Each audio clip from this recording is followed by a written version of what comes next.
Tax-free income in retirement is one of the greatest opportunities around these days. It does involve super, so the challenge is superannuation can be a little bit tricky.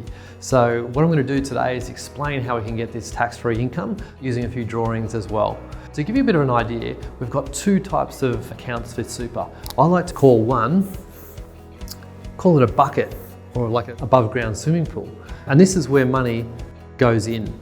And I'll talk about that in just a minute. There's two ways to get money into super. One is from your company. So you can imagine you earn an income and your employer also puts money into your superannuation account. The other way is you can put money in personally. Okay, so this is where you've got money saved in a bank account or from, say, the sale of a property or another asset. We can put money into superannuation that way.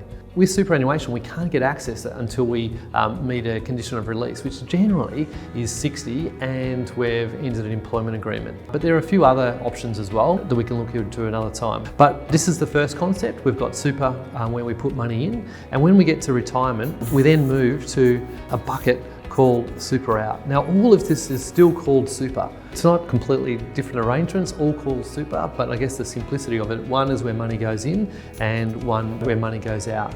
Now the real clanger here is up in super in, the tax rate is 15%. So whatever your investments are making in super, call it interest or dividends or rent if you've got property in there, the tax rate here is 15%.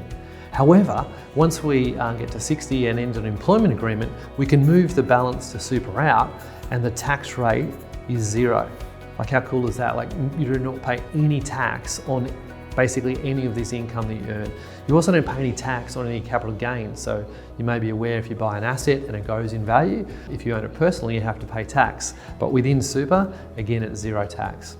Now to get this zero tax, we do have to take out a minimum amount per year into your bank account. Now at age 60, it starts off at 4% and over time it increases. So basically it's 4% of the starting balance or the balance as of 1st of July. So you have to take that out each year, and of course we do, because that's what in retirement we need that then to live on. The other cool benefit is the money we take out, there's no tax on the withdrawals as well. So I hope you found this video interesting. Again, fantastic way to self-fund your retirement by not paying any tax.